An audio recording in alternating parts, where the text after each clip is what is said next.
tulina bano abantu mwagala kufumbirwa naye mwe temwagala kufumbirwa mu church. How do you go about that? Kati abatagala kufumbirwa mu church, when you go through your notice period, muwandikira Minister of Justice and Constitutional Affairs ne munnyonnyola nti mwagala kufumbirwa naye mwe temwagala gatibwa ki mu church, oba n'ekirala nga mwe temusobola linda ezo 21 days eza notice. Minister mumuwandikira n'abawaaki license ebakkiriza okugatibwa we mwagala. Yensonga lwaki mulaba abantu abamu babagatira ku beach, babagatira mu compound zaabwe, baba bafunye license. Naye okufuna eyo license mulina okwatachinga license yaki yagenda obagatta. Kati since we are talking about church marriages, oba olina okuteekako license ya priest oyo. Kangambe kati, let me use an example of someone I know very well, Archbishop wa church ye Uganda. Kati bwemba njagala nti Archbishop yagenda tugatta, bwe tuba teekayo application yaffe eyo tuteekayo ne attachment nga kuliko attachment yaki ya license ya Archbishop. Okay. Yeah. So church marriage. Kati church marriage ekuwa effects ki? Bw'oba ofumbiddwa in a church marriage, first of all, you can acquire your husband's domicile.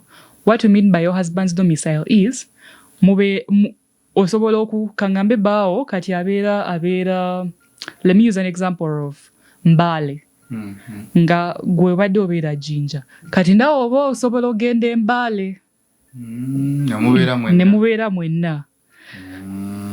Obeera entitled to legal protection nti bao bwafa gwe abeera ne first priority oku administrating ebintu bye yaleka.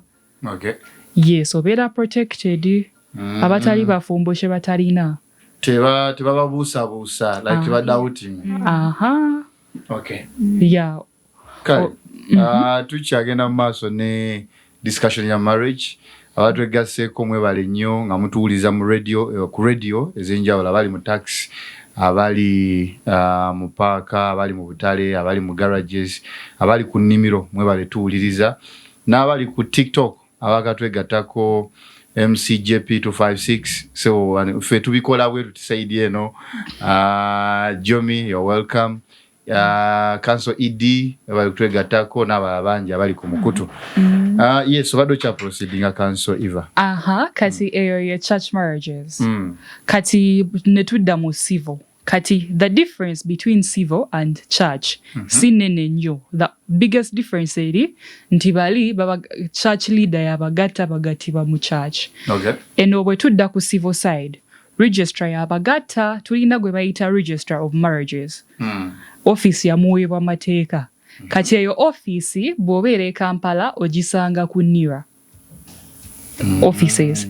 Naye kati bw'obeera mu these other districts, Jinja, Mbale, Lira, ogenda ku office ya KAO. Balina division yaki ya Register of Marriages we bagatibwa. Kati bwe tudde eyo emitendera gye njogeddeko eja consent, age, be applying as sexes at birth, ebyo byonna bikola ki?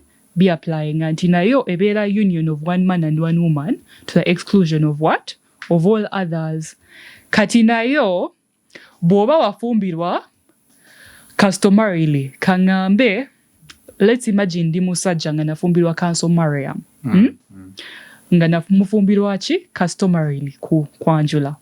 Kati ate sisobola keera ku macha nendeeta Aneti nti ngenda mufumbirwa ki? Mu civil. Ekyo kibeera kikyamu. Oba osaze okugoyinga church bakumanyi nga yafumbirwa mu church. Oli mu civil bakumanyi nga wa civil. So agamba nti kati church eggalira omu, so kankole mu church ngendeko ne mu civil malire mu customer. Bw'osalawo okola otyo okola na muntu omu gwatandika naye gwogenda naye. You don't deviate the person. That is the only way for the marriage to remain valid.